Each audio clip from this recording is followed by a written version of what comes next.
a gravar. Então, começou. Então, mais uma vez, agradecer você sempre prestimoso conosco, para dar as palestras. Realmente, a vez passada, eu me lembro quando a gente corrige os alunos fazem um relatório de cada palestra dessa, e eu corrigindo esse relatório, quando você fez da vez passada, uns três, pelo menos uns 2 a 3 alunos disseram: foi a melhor palestra do ciclo de seminário, foi a sua da vez passada. E eu tenho certeza que gentil, hoje vai ser também. Eu tenho certeza que hoje vai ser também. Então, mais uma vez, agradecer e fique à vontade aí para apresentar aos nossos alunos, ok? Ok, querido. Eu tô tentando carregar aqui, certo? Tá? Então, só vou... Você vai ter que sair, né? Já me disse. Lá, 3h10, 3h15, mais ou menos, eu estou saindo. Viu? Tá. É só, então... Olha, eu estou tentando Oswaldinho aqui é o carregar nosso aqui. real chef, o nosso Oswaldinho aqui. O grande Oswaldo chefe. manda, ele gosta de mandar, Gosta. Ele gosta de mandar. Bom, eu carreguei. Vocês estão conseguindo ver já? Sim. Já, sim. Beleza. Bom, então, vamos começar. Eu acabei de dizer aos professores Afonso e Oswaldo que eu sou, além de engenheiro químico, eu sou poeta, sou agora membro da Academia Brasileira de Poesia, e eu vou começar com um poema, tá? Que diz assim: não é meu, é do grande poeta Olavo Bilac, e é dedicado aos meus amigos, né? Então ele diz assim: se amo, padeço e sonho, a recompensa é a melhor que me dás neste agasalho. Desta ternura sobre mim suspensa, desce todo o valor de quanto vale. Não tenho aroma que não vos pertença. Vem de vós a doçura e o bem que espalho. Valemos todos pela nossa crença na comunhão do amor e do trabalho. Operário modesto, abelha pobre, de vós e para vós o mel fabrico, e abençoo a colmeia que nos cobre. Só do labor geral me glorifico. Por ser da minha terra é que sou nobre, por ser da minha gente é que sou rico. Então, eu comecei com esse poema porque é uma maneira de agradecer o convite de amigos tão queridos quanto Afonso, Oswaldo, Tereza, a quem eu prezo muito e que tem essa... Muito obrigado. E eles têm essa mesma filosofia que eu tenho, né? Só do labor geral me glorifico. Então, são trabalhadores como eu, né? São pessoas que acreditam que só o trabalho nos glorifica, tá? E que é preciso trabalhar muito para poder levar o nosso país para frente. Tá? Eu também digo que, por ser da minha terra, é que sou nobre. Né? Eu sou um patriota. Eu acredito no Brasil. Tá? Eu tive muitas oportunidades de ficar fora do Brasil. Ainda nos anos 80, eu fui convidado para ser professor da Universidade Técnica de Viena, e declinei porque eu não queria deixar o Brasil. Tá? Depois eu tive uma chance de ficar na Holanda como pesquisador do Centro de Pesquisas da AkzoNobel, também não quis. Tá? Recentemente recebi convites de Espanha para ficar em Espanha, né? Também como professor, e não quis. Tá? Eu sou da minha terra e, por ser da minha terra, é que sou nobre. Né? Então, eu acredito no Brasil, mas eu acredito num Brasil que vai para frente através da meritocracia, do estudo e do trabalho. Tá? Então, valemos todos pela nossa crença na comunhão do amor e do trabalho. E é nisso que eu acredito, tá, gente? Bom, Isso posto, eu vou pedir desculpas a todos, porque a minha palestra está em inglês, tá? Mas eu vou traduzindo. Hoje em dia, apesar de adorar a língua portuguesa e apesar de ser poeta em português, a parte científica eu sempre já escrevo direto em inglês, tá? Então, vocês vão me perdoar. Qualquer dúvida, vocês podem me interromper. O Afonso, é o seguinte, como é que vai ser isso? Eu não tenho problema nenhum deles me interromperem ao longo da aula, tá? Vai ser assim? Como é que é a metodologia que vocês usam? Não, você pode falar e no final a gente abre para os alunos para tirar alguma dúvida se existe. Eu gosto de bulir com os alunos, entendeu? Então eu vou falando, eu pergunto, o que vocês acham disso? O que vocês acham daquilo? Mas às vezes as pessoas ficam intimidadas, né? Isso eu acho bacana, está muito bacana, sabe? Quando é presencial mesmo, é desse jeito, está uma parte presencial, está outra parte. Então, aí fica mais complicado, é verdade. Fica um pouquinho mais complicado.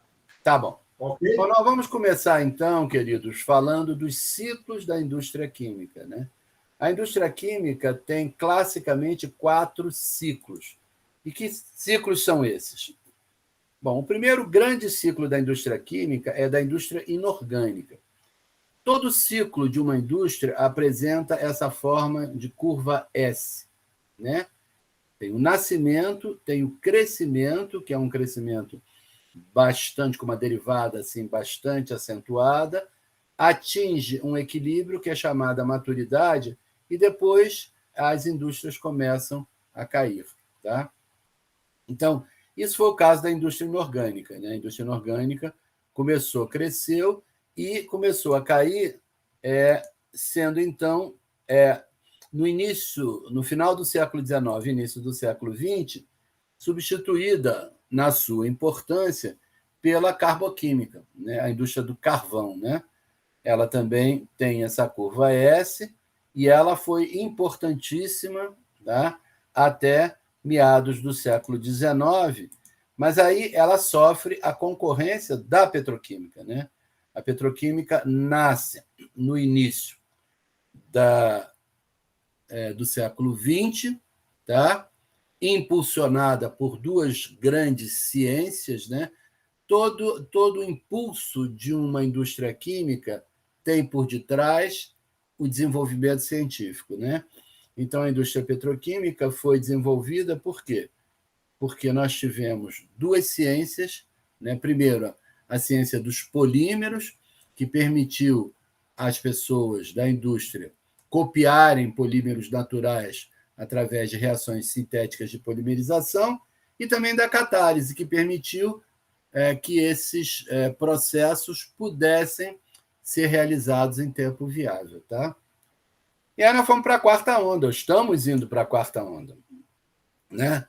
A 4ª onda é a chamada onda da química verde, da sustentabilidade. Né? E ela vai envolver, né, o que nós chamamos de nanoquímica e biotecnologia. Tá? Então, nós estamos saindo de uma indústria tradicional e indo em direção ao conceito de sustentabilidade. Né? O conceito de sustentabilidade é um conceito muito importante, né? E muitas pessoas confundem, né, ambientalismo com sustentabilidade. Né? Sustentabilidade é um conceito muito mais complexo do que apenas o ambiental. Né? A sustentabilidade se baseia no que a gente chama do modelo do triple bottom line, né? O modelo dos 3 eixos. Né? Ou seja, a sustentabilidade é um equilíbrio entre o econômico, o social e o ambiental. Tá? Então, nós realmente precisamos ter esse equilíbrio se nós queremos avançar. Tá? Se nós formos só ambientalistas, nós não vamos atender ao econômico, ou seja, não vamos gerar dinheiro para sustentar programas sociais, nem tampouco programas ambientais.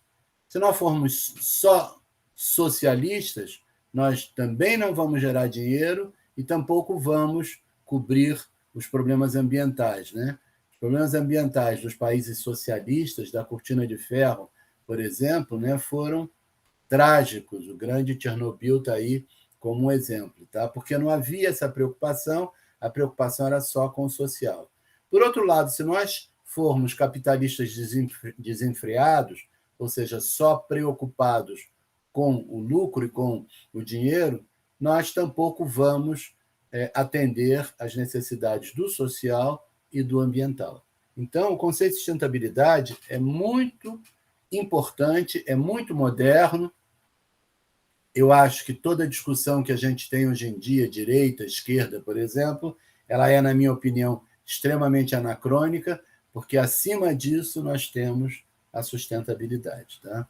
Então, nós temos que ter equilíbrio entre o econômico, nós precisamos gerar dinheiro, tá? O social, esse dinheiro tem que ser revertido para o bem da sociedade, e o ambiental, ou seja, esse dinheiro tem que ser gerado através de indústrias que tenham cuidados ambientais. Tá? Bom, então vamos adiante. Se alguém quiser perguntar alguma coisa, nós podemos dizer então que nós estamos migrando para o que nós chamamos de the green economy, ou seja, a economia verde, tá? Que muitas pessoas chamam de economia sustentável. Ok? Alguma dúvida, alguma pergunta? Então, vamos adiante, né? Agora, vamos falar um pouquinho da indústria do petróleo, tá? Essa indústria vem sendo muito atacada ultimamente, né? Mas com a guerra da Ucrânia, que ficou claríssimo que a indústria do petróleo é ainda importante, eu diria importantíssima para os países, tá? E, sobretudo, não só para os países desenvolvidos, mas para os países em desenvolvimento e ainda os países subdesenvolvidos, né? Então, não vejo sentido, por exemplo, em alguns países de África ou da América Latina, né, não utilizarem seu petróleo, tá, para gerar riqueza e, de maneira sustentável, melhorar as condições sociais, tá? Ou seja, com cuidados ambientais. Tá? Bom, então, a indústria do petróleo, apesar de atacada, ela é fundamental. Nós não vivemos sem ela, tá? E ela, na verdade, ela se divide em 5 grandes segmentos, tá? Então, nós partimos do petróleo e nós temos exploração, nós temos produção, nós temos transporte, nós temos distribuição e, por último, que é a nossa praia, né? Nós, profissionais, engenheiros químicos, né, e outros profissionais da química, nós normalmente estamos dedicados ao refino, né? O que é o refino, né? É aquela indústria que, a partir do petróleo, através de uma série de operações, algumas unitárias e outras mais sofisticadas, nós vamos gerar os produtos sem os quais não vivemos, né? Os combustíveis de transporte, também a petroquímica, tá? Ou seja, através da nafta, né? Nenhum de nós vive sem petroquímica, né? Nós, hoje em dia, somos totalmente dependentes dos plásticos e polímeros que provêm da petroquímica, né? Então, se não fosse a petroquímica, eu, primeiro, estaria nu aqui, porque toda a minha roupa que eu estou vestido com uma elegante camisa Lacoste, mas essa camisa Lacoste é feita através de uma fibra, que é uma fibra petroquímica, né? Essa tela desse computador é um plástico petroquímico, tá? Todo o cabeamento do computador é petroquímico, né? A cadeira na qual eu estou sentado é uma cadeira que é estofada com espuma de poliuretana, que é petroquímica também, tá? Então, quer dizer, o refino é fundamental, não só para a área de combustíveis, mas também para gerar matérias-primas que vão criar toda a grande árvore da petroquímica, tá? Eu hoje lembrei mais cedo dando aula para alguns alunos que perguntei assim, vem cá, vocês hoje, ao acordarem, vocês usaram um produto petroquímico. Em quê? Quando vocês abriram a caixa de leite, essa caixa de leite é revestida de uma parafina grau alimentício, que é um produto petroquímico. Embora a caixa seja de papel, eu precisei impermeabilizá-la com um produto petroquímico. Bom, mas o que a gente vê hoje em dia é que a sobrevivência da indústria do petróleo vai depender de muitos fatores. De fato, o refinador do futuro terá que fazer frente a múltiplos desafios. E quais seriam esses desafios? Tá? Nós temos uma regulação ambiental que está se tornando cada vez mais rigorosa. Nós temos uma demanda crescente por combustíveis mais limpos, notadamente com menos enxofre e menos nitrogênio. Porque enxofre e nitrogênio geram os óxidos de enxofre e nitrogênio, que, ao combinarem-se com água na atmosfera, vão gerar as chuvas ácidas.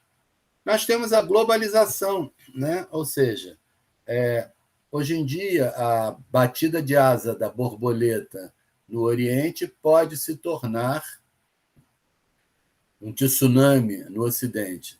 E, como eu acabei de falar, né, a guerra da Ucrânia está gerando uma série de problemas econômicos no mundo todo. Antigamente seria o quê? Uma guerrinha que houve lá entre a Ucrânia e a Rússia. No entanto, todos nós estamos sentindo as consequências, né? Outra coisa importante é que nós precisamos aumentar a produção de derivados a partir de petróleos cuja qualidade é declinante. Ou seja, nós temos que usar o petróleo que nós conseguirmos. E alguns são realmente muito ruins. Outra coisa, eu tenho uma incerteza sobre a escolha do consumidor, né? O que o professor Oswaldo quer? O professor Oswaldo quer uma pessoa chique e muito rica, né?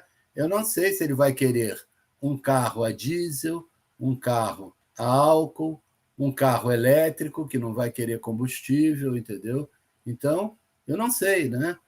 O que o consumidor vai querer? Então, esse é outro desafio, né? Além disso, o pessoal está comprando um Tesla, viu? Eu sabia. Ele é muito chique. O professor Oswaldo é muito chique. Eu tenho uma pressão crescente de vários segmentos da sociedade objetivando a redução de gases de efeito estufa, greenhouse gases, né? São gases de efeito estufa que a gente está nessa grande discussão, né?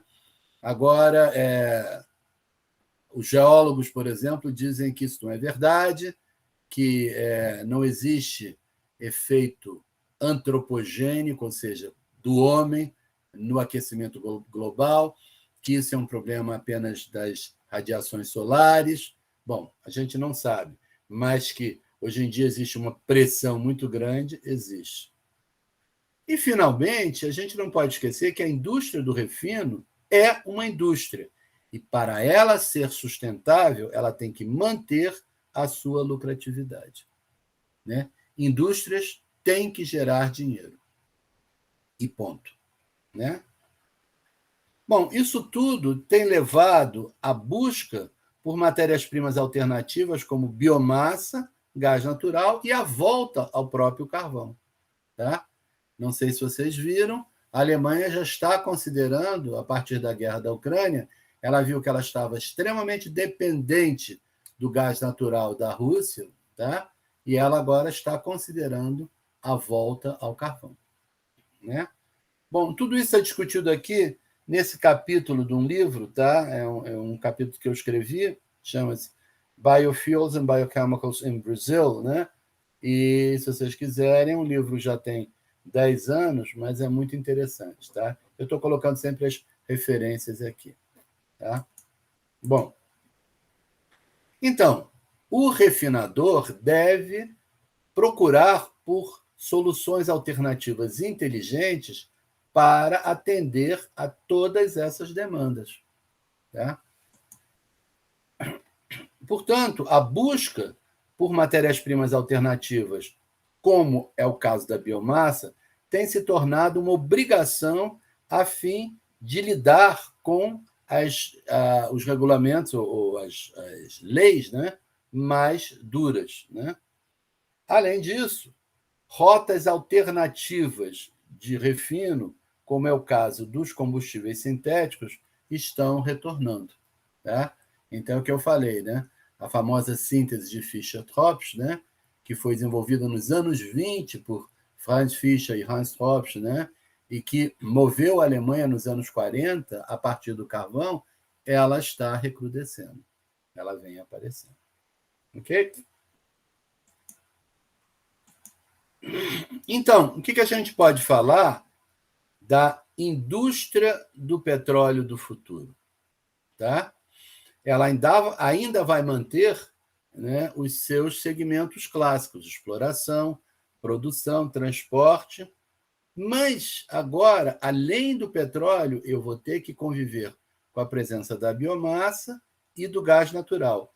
E o refino vai ter que usar rotas alternativas para produzir biocombustíveis, produtos químicos de base bio e também os chamados processos XTL, ou seja, anything to liquids. Qualquer coisa que tenha carvão, eu vou gaseificar, gerar gás de síntese, ou seja, uma mistura de monóxido de carbono e hidrogênio, e a partir do gás de síntese eu vou produzir combustíveis líquidos, tais como diesel, tá? Através da síntese de Fischer-Tropsch. Tá? Ok? Bom, então nós vamos passar agora por uma definição que é bastante importante, tá? Certo? À luz do que vem acontecendo, o refino do futuro deverá abranger o conceito de biorrefinarias. Né? O que são biorrefinarias? Os americanos eles sempre promulgam, né, o que eles chamam de ACT. Né? ACT são promulgações legais, né, dentro dos Estados Unidos, e o de 2008 se chama The Farm Act, ou seja, ele define alguns pontos importantes para a política tecnológica americana, e esse termo significa o quê? Uma instalação, cuidado, isso aqui é um falso amigo, né? Facility, em inglês não é facilidade, facility é instalação, né? Incluindo equipamentos e processos que converte biomassa renovável em biocombustíveis e produtos de base bio, e também pode produzir eletricidade, tá? Então, essa é a definição dos americanos, tá? Recentemente, um chato aqui, chamado Eduardo Falabella, né, publicou um capítulo nesse livro, tá, onde ele definia, ou ele cunhou, né, o termo biorefinaria integrada. Né? O que é uma biorefinaria integrada? É aquela que é capaz, de modo eficiente, de converter uma grande variedade de matérias-primas de biomassa em biocombustíveis, potência e outros bioprodutos que sejam disponíveis. Tá? Mas a grande diferença da biorefinaria integrada em relação à biorefinaria tradicional é que a biorefinaria integrada deve lidar com o problema dos resíduos. Tá? Então, a biorefinaria integrada ela lida com o conceito de circularidade. Né? Hoje em dia, o mundo está partindo cada vez mais para o conceito de economia circular. O que é a economia circular? É aquela que busca, da melhor maneira possível, utilizar resíduos. Por quê? Porque nós começamos a nos dar conta de que estávamos gerando quantidades enormes de resíduo no mundo todo. Né? Então, as biorrefinarias integradas são muito similares às refinarias convencionais e são capazes de gerar uma variedade de produtos para otimizar tanto o uso da matéria-prima como a economia da produção, tá? Então, isso é que a gente tem que buscar, né? Nós temos que tentar melhorar não só rendimentos e produtividades, mas também tentar aumentar a economia de uma refinaria. Isso é uma coisa que já era feita em alguma escala, algum tempo atrás, né? E continua sendo feita. Por exemplo, nas refinarias nós removíamos enxofre, estou falando das refinarias tradicionais, nós removíamos enxofre do petróleo, mas esse enxofre era através da famosa reação de Claus, né? Transformado em enxofre elementar, né? Ele saía sob a forma de H2S. Esse H2S, que é perigoso, né, é extremamente danoso para a saúde humana, o H2S era transformado em enxofre elementar, e esse enxofre elementar, então, era vendido, aumentando a lucratividade, ou seja, a economia do processo.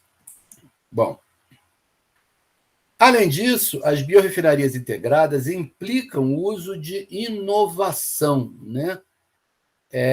Ou seja, novas rotas químicas devem ser desenvolvidas com o objetivo de reduzir custos, melhorar a competitividade e, sobretudo, explorar o potencial de resíduos.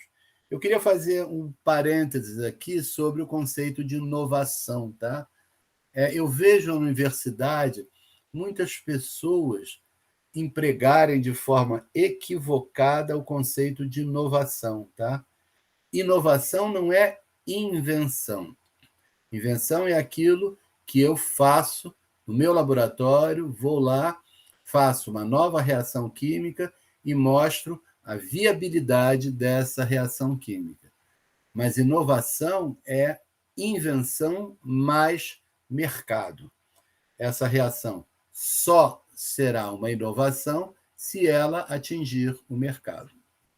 Eu tive o prazer, a honra, o privilégio, né, de fazer muitas inovações ao longo dessa minha já bastante longa vida profissional, né?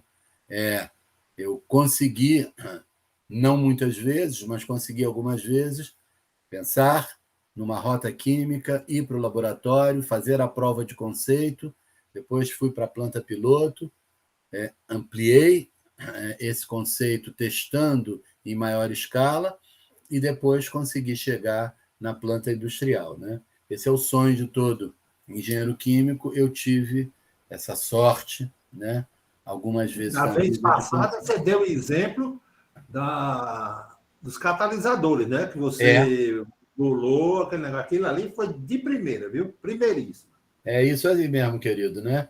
A gente conseguiu botar algumas linhas de catalisadores novos na indústria, né? Isso, para mim, foi uma grande honra, um privilégio ter conseguido fazer isso, que é o sonho de todos nós, engenheiros químicos, né? Mas o que é importante, que eu chamo a atenção, é o conceito de inovação, né? Ou seja, a inovação, então, não confundir invenção com inovação. Certíssimo. Inovação é invenção mais mercado. Se aquilo que você fez não puder ser utilizado, pelo mercado, ele não é uma inovação. Beleza. Ok? Bom, então vamos lá.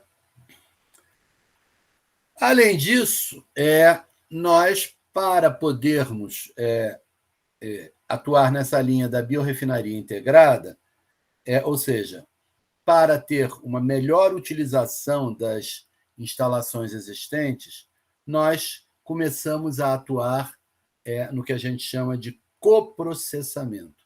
Então, o coprocessamento é bastante indicado porque ele vai usar instalações que já existem, ou seja, eu não vou ter um investimento alto, tá? Numa indústria, nós temos sempre dois conceitos importantes, né? CAPEX e OPEX, né? A CAPEX é a Capital Expenditure, né? Ou seja, o gasto no que eu invisto, né? O que eu estou investindo para conseguir aquilo. E a OPEX é o gasto operacional. Tá? No caso da CAPEX, ou em português CAPEX, né? O que eu faço? Se eu já tenho uma instalação que está funcionando, fazer pequenas modificações nela resulta em alguma coisa que vai ser muito mais barata do que construir toda uma nova unidade. Tá? Então, esse conceito de coprocessamento atinge diretamente a CAPEX. Por quê? Porque eu vou usar uma unidade que já existe e não vou ter que investir na construção de uma nova unidade, ainda mais hoje em dia, quando o dinheiro está caro. Né? Há épocas da vida em que o dinheiro está barato. Hoje em dia, o dinheiro está caro porque as taxas de juros voltaram a crescer muito no mundo. Né? Bom, então, só para dar uma ideia para vocês, panorâmica, né? Eu posso ter vários tipos de biomassa, né? Biomassa lignocelulósica, biomassa sacarídea e amilácea, biomassa oleaginosa, óleos vegetais e gorduras. Tá? Então, por exemplo, a lignocelulósica, o que eu posso fazer? Eu posso hidrolisar, fermentar, fazer etanol, e o etanol vai gerar toda uma árvore alcoquímica que substitui os produtos petroquímicos. Tá? Mas também eu posso fazer uma pirólise, gerar um bióleo, e esse bióleo pode ser hidrogenado ou hidrotratado, gerando, por exemplo, um diesel alternativo. Também posso gaseificar a biomassa lignocelulósica, exemplo, né? Palha, bagaço de cana, né? Tudo isso é biomassa lignocelulósica. Eu posso gaseificar, vou gerar o gás de síntese, né? O famoso gás de síntese é a mistura monóxido de carbono mais hidrogênio, e através da síntese de Fischer-Tropsch eu posso gerar o quê? Parafinas, querosene, lubrificante, nafta, GLP. Também posso gerar álcools e posso gerar metanol, e do metanol, que é um petroquímico básico, eu posso gerar dimetiléter. Tá? Bom, no caso das amidos e açúcares, eu posso hidrolisar e fermentar e gerar etanol, butanol, hidrocarbonetos, e também toda a sucroquímica, né? Eu posso hidrogenar, gerando sorbitol, manitol, né? Que são produtos importantes, né? Para o nosso dia a dia. E os óleos vegetais e gorduras eu posso transesterificar ou esterificar e gerar o que a gente chama hoje em dia de biodiesel, né? Que é um biocombustível que vem sendo adicionado ao diesel. Mas também posso hidrotratar e gerar o que a gente chama de H-Bio, que é uma rota desenvolvida pela Petrobras, na época eu ainda estava lá, né, chamada de Green Diesel, diesel verde. Bom, então, aqui essa transparência, não sei por que razão, ficou muito pequenininha, mas, enfim, mostra o que eu posso fazer, por exemplo, a partir de biomassa oleaginosa, tá? E, de alguma maneira, também gerar outros produtos, tá? Que podem ser utilizados de uma maneira geral na indústria. Bom, eu vou falar, então, rapidamente de coprocessamento. O que é o coprocessamento? Ele é, por definição, a utilização de misturas em unidades já existentes. Por exemplo, no caso dos óleos vegetais, eles podem ser facilmente coprocessados em instalações das refinarias, tá? Já existentes. Por quê? Porque ele já é um óleo. Então, misturar um óleo com outro é razoavelmente fácil. Tá? Além disso, outros tipos de bioóleos, tá? Que podem vir da pirólise catalítica ou não catalítica de biomassa lignocelulósica, podem também sofrer processamento em diferentes unidades da refinaria. Tá? Então, essa é a ideia. Vou misturar um óleo com o petróleo que eu estou processando na refinaria, e aí, então, vou usar biomassa, ou seja, introduzir carbono verde no meu produto. Bom, isso é também um outro capítulo de um livro meu, já de 2018, né? que eu discuto, né, o coprocessamento de biomassa na indústria de refino, tá? Então, eu estou deixando as referências aqui porque, enfim, quem quiser correr atrás pode ver na referência original, tá? Mas, enfim, como é que seria isso, né? Eu tenho um reator de conversão de biomassa, eu vou separar os sólidos, vou ficar com os fluidos, tá? E esses fluidos, que são basicamente um bioóleo, que é uma porcaria do caramba, tá? Aquilo é fedorento, cheio de aromáticos, eu vou usar, né, na refinaria, por exemplo, na unidade de coqueamento retardado, na unidade de desasfaltação, tá? Gerando um óleo desasfaltado, gerando um coque que tem carbono verde, tá? Mas também eu posso adicionar na unidade de hidrotratamento, tá? Ou na unidade de craqueamento catalítico para gerar uma gasolina bio, né, com carbono verde, um combustível de aviação bio e um diesel bio, tá? Então, esse é o conceito de coprocessamento, tá? Como eu já disse, os óleos vegetais são os mais fáceis de coprocessar nas refinarias. Muitos óleos têm sido usados: coco, girassol, né, milho, amendoim, algodão, né? Eles são óleos que podem ser usados em coprocessamento, tá?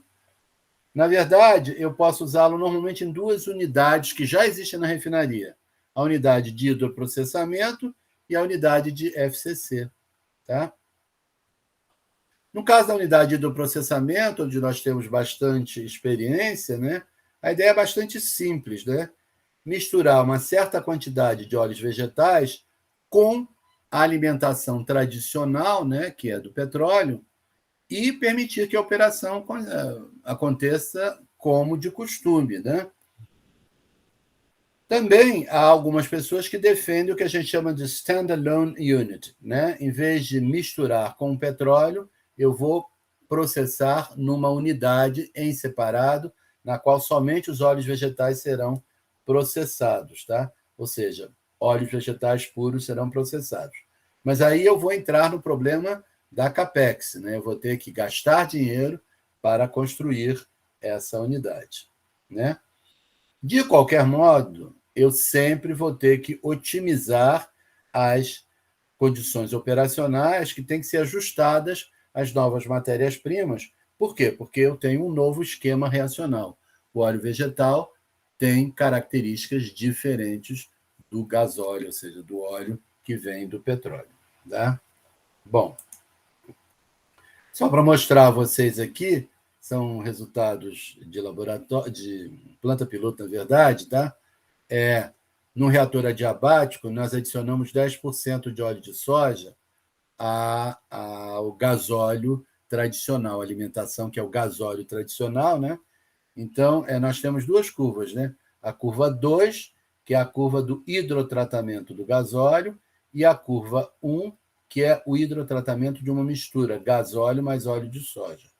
Vocês podem ver que as curvas são diferentes, sobretudo no início, né?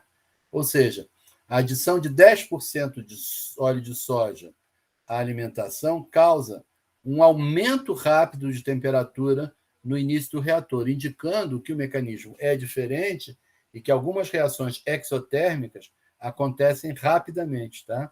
Então, são reações exotérmicas e que acontecem rapidamente, ou seja, no início do reator eu tenho um aumento. Entretanto, né, depois de 20% da altura do reator, as curvas passam a correr de forma paralela. Então, indicando que todo o óleo vegetal foi convertido no início do reator. Agora eu estou tendo uma conversão normal com uma conversão do gasóleo. Ok? Bom, só queria chamar a atenção, né, que o fato de adicionar óleos vegetais à unidade de hidrotratamento, né, primeiro dilui essa unidade, essa carga que teria enxofre, então a quantidade de enxofre vai caindo, tá? Porque eu estou diluindo com um óleo vegetal que não tem enxofre, tá? Além disso, de maneira muito interessante, né, o número de cetanas desse produto, né, ou seja, o diesel que é formado, vocês sabem, né, a qualidade da gasolina é medida pela octanagem, o número de octanas, e a qualidade do diesel é medida pelo número de cetanas, tá? Vai aumentando, aumenta bastante, tá? Então, realmente existem reações importantes que vão formar um diesel que tem mais cetanas, tá? Agora, infelizmente, nem tudo é perfeito, né? Nós temos um efeito negativo nas propriedades a frio, né? Ou seja, eu vou tendo realmente um problema, né? O que a gente chama de CFPP, ou seja, Cold Filter Plugging Point, que é o ponto que entope os filtros, tá? E aqui no diesel entope a uma temperatura muito mais baixa, e aqui já numa temperatura bem menor eu já tenho entupimento. Bom, eu vou falar rapidinho do HBio, né? O HBio é uma tecnologia desenvolvida pela Petrobras, né? E a partir dela nós conseguimos produzir diesel, né? A partir de óleos vegetais, e nós fazemos exatamente aquilo que eu mostrei para vocês, né? Os óleos vegetais são coprocessados com o gasóleo na unidade de hidrotratamento, tá? E realmente nós aumentamos o número de cetanas e reduzimos o teor de enxofre, né? A ideia é essa, né? O diesel, normalmente, o que acontece? Ele vem da destilação atmosférica, da unidade de coqueamento retardado, tá? Da unidade de destilação de vácuo, que vai para a FCC e vai gerar o Light Cycle Oil, que é um diesel, né? E ele é hidrotratado. Na refinaria, nós resolvemos fazer o quê? Misturar esse pool do diesel com óleo vegetal, tá? E resolvemos, então, fazer o hidrotratamento e temos, então, o pool do diesel. E esse diesel, né, para cada 100 litros de óleo de soja, né, nós produzimos 96 litros de diesel e um pouquinho de propano. Tá? Bom, isso também é outro capítulo de livro que eu estou deixando aqui para vocês. Eu estou mostrando mais capítulos de livro, porque para os alunos, né, eu acho que é mais didático ler capítulos de livros do que artigos. É mais um capítulo meu de livro, tá? Onde eu falo da hidroconversão de óleos vegetais e e gorduras animais. Tá? Então, isso aqui é só um esquema, tá, do HBio. Outra coisa que nós estudamos foi a hidroconversão de óleo de cozinha gasto. Tá? E esse foi um trabalho feito em cooperação com o pessoal da Grécia, né? A professora Stella Benzergiani, né? É muito interessante porque nós notamos que a Grécia, eu acho que consegue fritar mais coisas do que o Brasil, tá? E então nós temos realmente um grande potencial, porque eles têm processos de coleta desses óleos usados, tá? Bom, e, de fato, a tecnologia de hidrotratamento foi bastante efetiva para tratar o que a gente chama de óleo de cozinha usado, né? Dando altos rendimentos, tá? E um diesel que tinha características muito boas, né? Só mostrar para vocês, né? Aqui são algumas propriedades, né? Altíssimas cetanas, tá? Baixíssimas impurezas, sem acidez, tá? E um calor específico muito alto, tá? Uma estabilidade também bastante alta. Então, quando nós tratamos, né, ou hidrotratamos o óleo de cozinha usado, nós obtivemos resultados bastante interessantes. Bom, só para terminar, eu vou falar um pouquinho que nós fizemos a pirólise rápida, né, de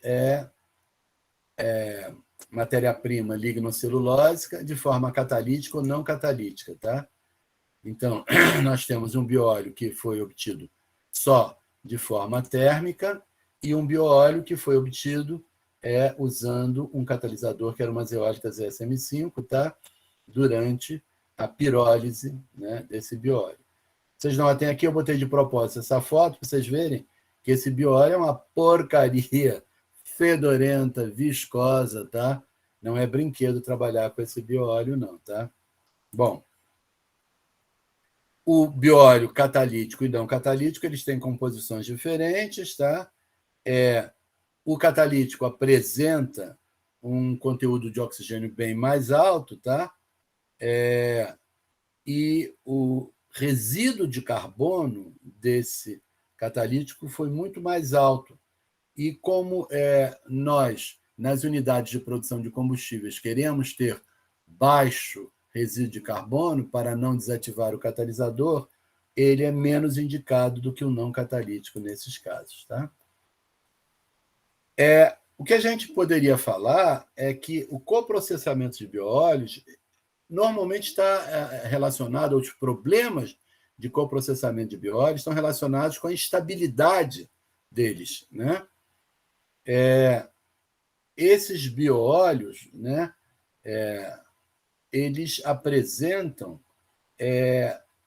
uma viscosidade que deve ser baixa, né, e uma única fase. Mas o uso desses bióleos, né, requer que essas propriedades sejam mantidas. Infelizmente, eles podem sofrer várias reações que vão provocar um aumento na viscosidade com o tempo de estocagem, tá? Então, definiu-se o que a gente chama de um parâmetro de estabilidade, né? Ou seja, é o plot, a inclinação de um plot de viscosidade contra tempo, tá? E normalmente esse plot é uma linha reta, né?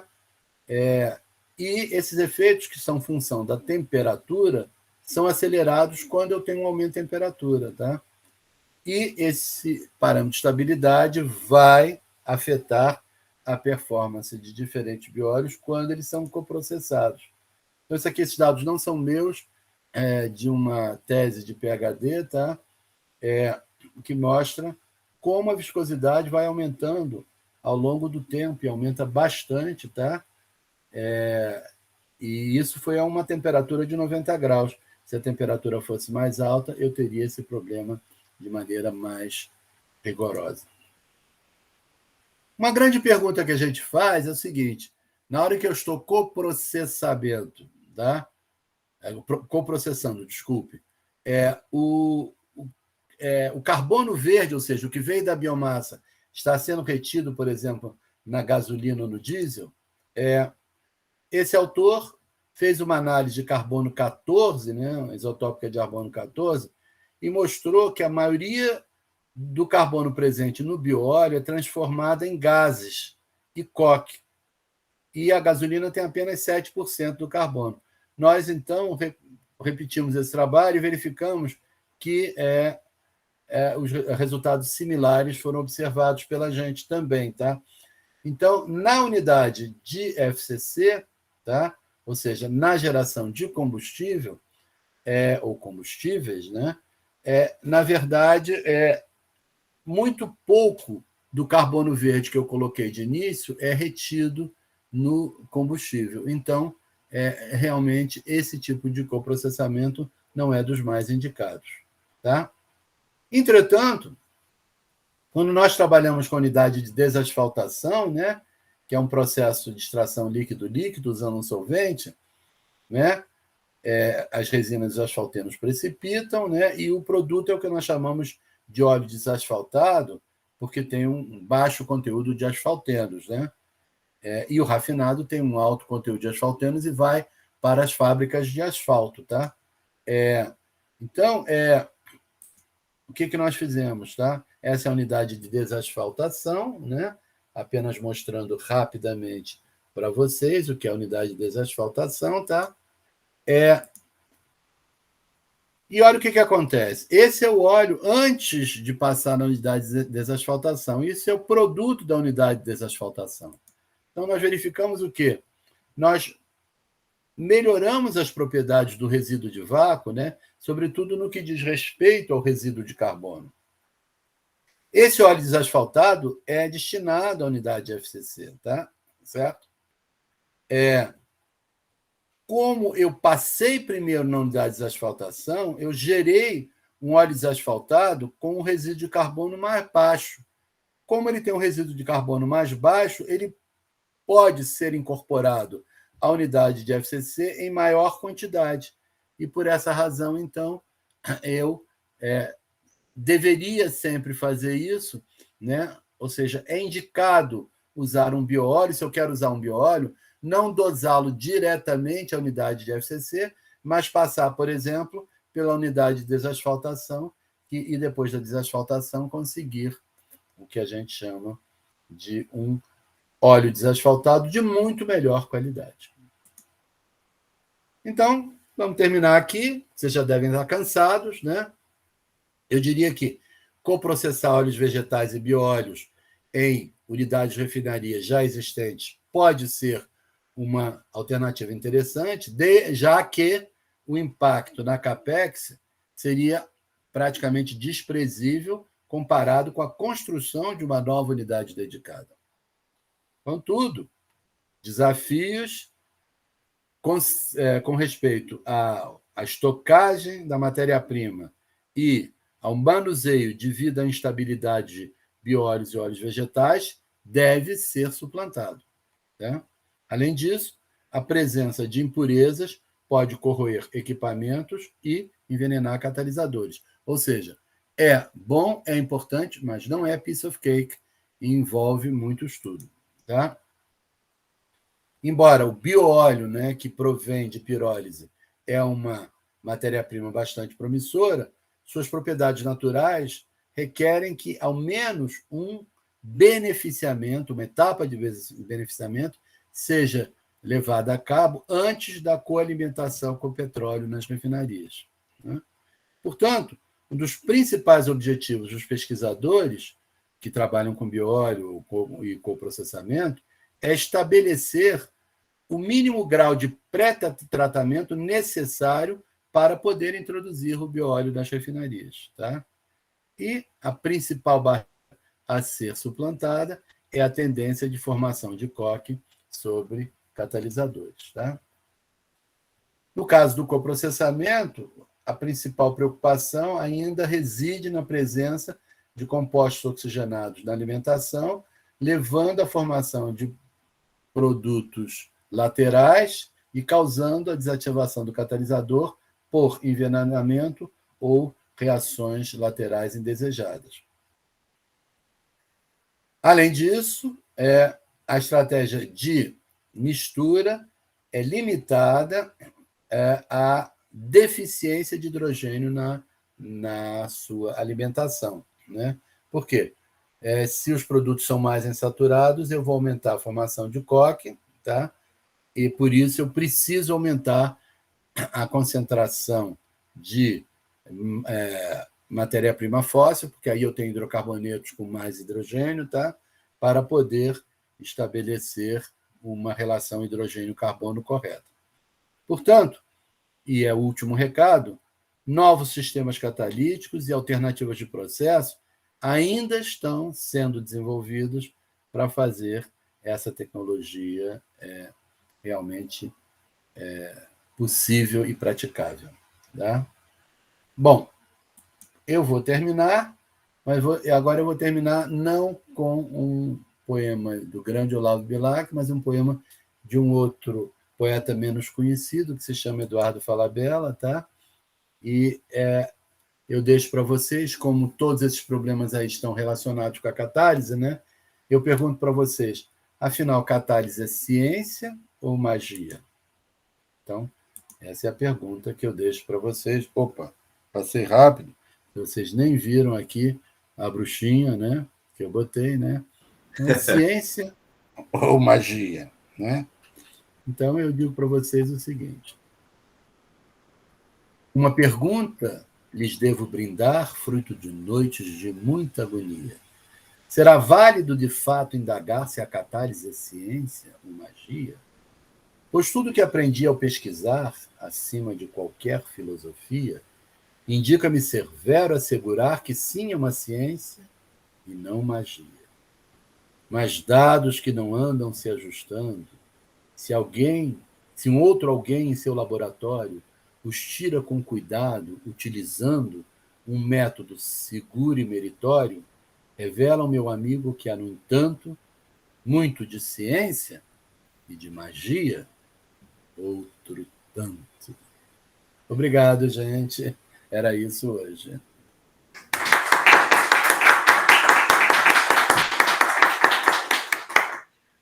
Muito obrigado, viu? Fala Bela, foi espetacular. Eu estou transmitindo a palavra que resume, tá certo? Que o professor Afonso falou, né? Ele saiu há 2 minutos atrás, ele me pediu para... Não tem problema. Afonso assim, é meu amigo, amigo pode tudo. É verdade. E ele estava explicando, né, por motivos de homenagear, né, a pessoa a gente sabe. Partiu. Na nossa idade, a gente, como eu digo sempre, a gente se encontra em festas, mas também muitas vezes em velórios. É verdade. Então, eu vou abrir assim um pouco para a turma, né? Agradecer mais uma vez, espetacular, viu? Sem comentários. E assim, muito atual. Eu tenho vários comentários, um deles são os conceitos, que muitas vezes a gente tem dificuldade. Escuta muito sobre inovação, sustentabilidade, economia circular, como você falou, não foi? E isso, às vezes, não fica claro. E, para mim, particularmente, esclareceu tanto que eu vou pedir ajuda, eu vou citar você várias vezes nas minhas falas, nas aulas. Use e abuse do seu amigo aqui. Eu sei. Eu vou um dia fazer uma poesia, vou mandar para você revisar, viu? Legal. Eu botei aí para os alunos, né, capítulos de livros, porque eu acho que são mais fáceis são mais inteligíveis do que artigos propriamente ditos, né? É verdade. Isso ajuda muito mais para a pessoa, de fato, estudar, né? Quando você está lendo um artigo, você também está com vistas ao que você quer fazer de pesquisa, é diferente a abordagem, né?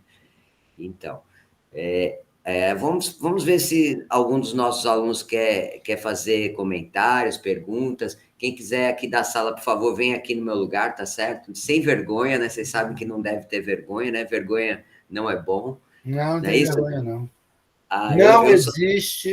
Não existe pergunta burra, tá? Todas as perguntas, não, porque as pessoas dizem, minha pergunta, não existe isso. Todas as perguntas, e mais ainda, nós sempre aprendemos das indagações dos alunos, tá? Porque às vezes eles estão vendo um ponto que nós não vimos, tá? E isso sempre nos alimenta. Eu acho isso. Se alguém quiser vir, não tenha medo de mim, não. Entendeu? Pode começar. Então, aqui o Fábio Nóbrega vai começar para falar, tá certo? Ele vai ficar aqui de frente para ficar fácil. Venha, Fábio. Opa, professor Eduardo, parabéns aí pela apresentação, tá? Sou aluno aqui de pós aqui do professor Oswaldo. Beleza. E aí, o que me chamou a atenção, que eu queria perguntar, é com relação àquela operação, acho que foi feito da HBIL com a Petrobras, né? Que você mostrou um fluxograma que entrou um óleo vegetal antes do petróleo, né, do óleo bruto, para fazer lá. Eu acho que não é nem óleo do bruto, eu acho que é uma tentativa de é gasóleo. É, né? Gasóleo, tá? A gente processa e faz o gasóleo. Aí a minha pergunta seria o seguinte: eu vi lá que quando entrou aquela carga nova de óleo vegetal, aumentou a temperatura na entrada do reator, né? Isso. Que aumentou, eu acho que uns 50 graus, se não me engano. Isso. E saiu quase na mesma temperatura no final ali, um pouco mais baixo, né? Inclusive, baixou a temperatura do final abaixo do reator. Isso. Aí eu pergunto, foram feitas outras variações também, como tipo mudança de catalisador, mudança na pressão, do tratamento, ou foi tudo mantido igual? Não, coisa que demais da conta. Aquilo ali é o que eu posso apresentar, porque há coisas que eu não posso apresentar, tá? Porque tem patente, tem tudo, mas pode ter certeza que vários catalisadores foram testados, várias condições de processo, tá? Então, você tem toda a razão, tá? Em função do tipo de catalisador, nós temos uma curva de temperatura que é diferente e que tem que ser otimizada. Então, é perfeita a sua indagação e você tem toda a razão.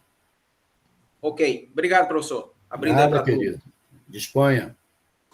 Ótimo. Alguém mais, por favor? Tá com vergonha. Pode ficar sem máscara, não tem problema não. Porque eu estou sem usar máscara, mas... Alguém do grupo, por favor, se manifestar. Não sei se é Gabriela. A Gabriela botou um comentário aqui, mas não sei se ela... Deixa eu então falar o comentário dela. Pronto, muito boa palestra. O Maxwell também, meus parabéns pela palestra, fantástico. Pronto, vocês querem acrescentar alguma dúvida, alguma pergunta, professor? Eu faço outra. Faz outra. Eu tenho aqui alguns comentários, mas eu já até falei o que eu gostaria. Qualquer coisa depois eu pego. Tranquilo. Vem aqui, Fábio, chega. Então, professor, vai outra, já que o pessoal aí está tímido. Então, vou fazer outra. No final da sua apresentação, professor, você mostrou aquele óleo, né, como que é? Desasfaltado, que usou naquele processo, que ele estava lá, uma gosma, e se transformou num óleo lá bem mais transparente que a gente viu, bem mais límpido, né? Foi feito algum tipo de pesquisa da finalidade desse óleo? Ele com certeza não deve funcionar para diesel, mas tipo um óleo lubrificante, alguma coisa, finalidade. Não, ele é a carga da unidade de craqueamento catalítico. A unidade de desasfaltação já existe nas refinarias, tá? Certo. Então, o que você faz? É um processo de separação líquido-líquido, tá? Então, você tem um rafinado e tem o óleo desasfaltado, né? Que vai ser misturado no pool do FCC, tá? E você tem um rafinado que é um resíduo asfáltico que vai para a fábrica de asfalto. Isso é feito aí perto de vocês em Fortaleza, tá? Certo. Uma unidade que antigamente chamava Asfor, agora é a Lubinol, né? Aí o que acontece? A quantidade de óleo desasfaltado que eu posso misturar na carga de FCC vai depender das características desse óleo.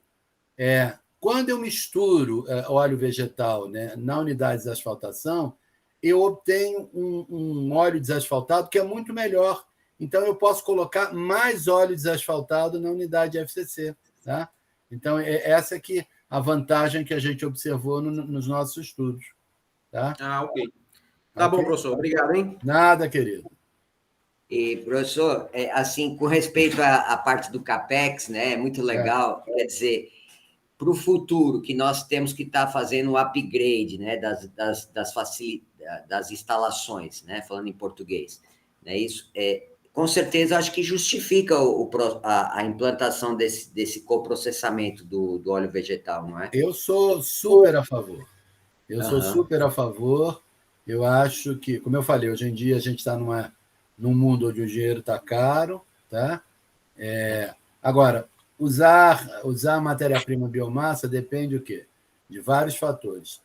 Entre eles, nós temos, primeiro, a gente tem que ter abundância dessa biomassa, tá? Segundo, logística, ou seja, a gente tem que...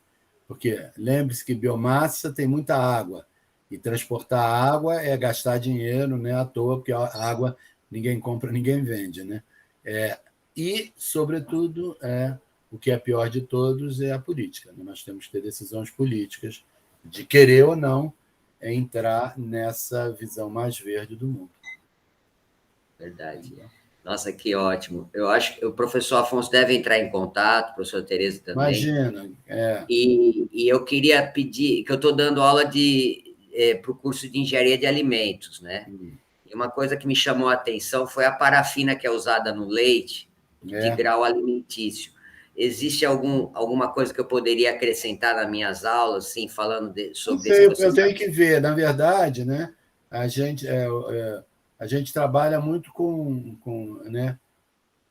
especificamente com parafinas grau alimentício, tá? Porque elas têm vários usos, inclusive chocolate, né?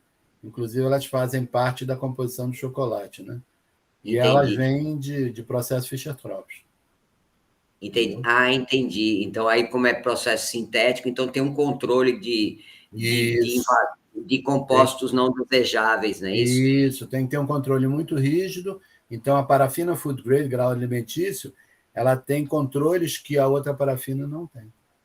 É semelhante, eu estava fazendo um paralelo, Falabella, não sei se você concorda, com a querosene de aviação, que também tem muito controle, né, para poder porque ser. É o que eu digo sempre, olha, se a gasolina der problema, o carro para. Mas se o querosene der problema, o avião cai. Exatamente, Então, exatamente. a gente tem que ter muito cuidado. Mas, Falabella, eu estou falando de coração, certo? Muito Imagina, obrigado. olha, um abração grande para você, para todos os Obrigado. amigos dessa Natal que eu adoro, onde eu tenho família, onde eu vou sempre que posso, tá? E estarei aí em outubro no Congresso Brasileiro Ibero-Americano de Catarse. Tá bem, então. Muito obrigado mais uma vez. Nada, Um grande abraço. querido. Um abração. Estou saindo então, tá? Tchau. Tá bom. Tchau. Professor, vai começar a aula ou já começou? Peço um pouquinho.